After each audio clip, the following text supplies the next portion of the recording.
Please subscribe and click the notification bell icon. Thank you! Pero mga ka-express, itong nakikita niyo yung video na to mga ka-express, ito yung kauna-unahang beses na na-encounter ko tong batang drummer. Actually, hindi ko sila kilala noon. Dahil nung time na yun ay papunta ko ng Cartillo dito sa may City Hall, sa may Bonifacio Shrine. Kasi may usapan kami ng mga kasamahan kong vlogger, yung Manila Vloggers. Member din ako din dati nung Manila Vlogger.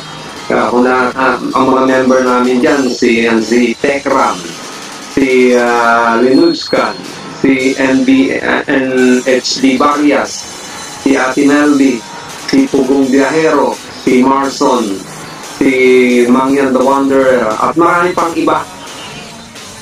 May usapan kami noon na mag-vlog kami ng doon sa may Paseco.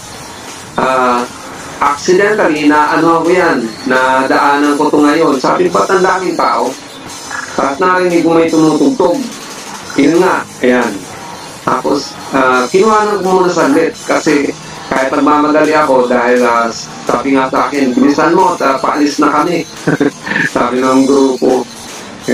Kinuhanan ko lang yan, siguro 5 minutes lang ata yung video nito. So yun. Wala akong info kung gaano kasikat ang grupo na to. At hindi ko rin dyan kilala sa una sila Sir Eddie at si Ma'am Emma.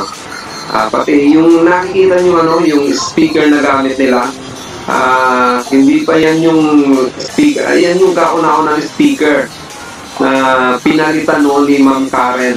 Ma'am Karen, yung si Purple K. Siya yung kauna-unang bumili ng kauna-unang speaker nila Sir Eddie, yung Crown. Ayan si Rian, nakakita niyo si Rian, yung nakapula na may ribbon sa ulo. Siya yan, yung kumakain ng ice cream. Hindi ko rin alam na yan si Rian, drummer din pala. Akala ko ang drummer lang talaga dyan, itong si Renalyn. So,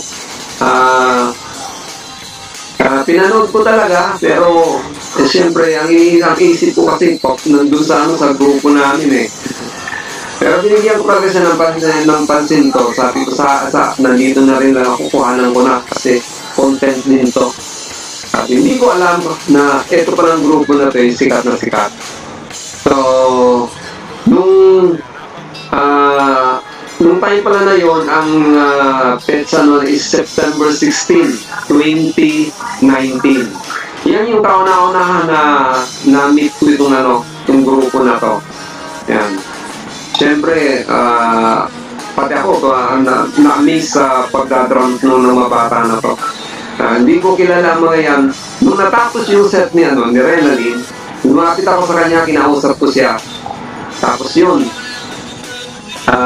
hindi ko na nakausap siya. Si Renalyn lang talaga nakausap ko.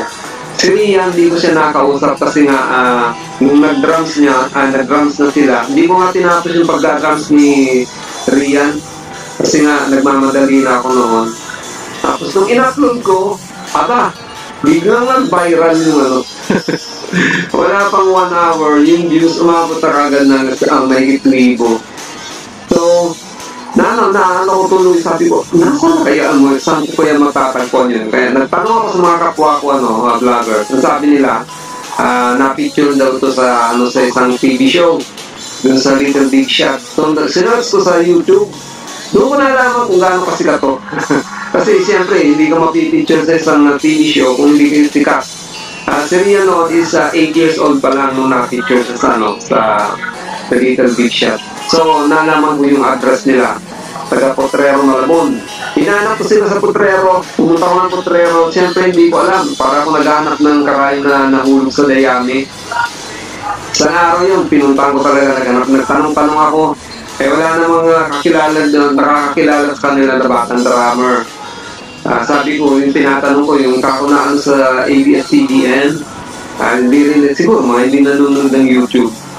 And then yun, nung bandang November, doon ko ulit sila nakita, dyan din sa pwesto na yan. Kaya may lakad ulit kami, ay sinet aside ko na yon. Tinutukan ko na talaga sila. Tapos noon, in-interview ko sila lahat. Ayan, si Rian ang tutugtog mga ka-express. Yan pala si Rian noon. Tingnan nyo, napakaliit. Diyan, tinanong ko dyan si Reynalyn. So, ganyan. Ganyan sila kaliit noon, no? Ang bagsit ni Rian. So, iyan sila nung maliit. So, ito naman sila ngayon. Ngayong malaki na sila. Ito, panoorin nyo.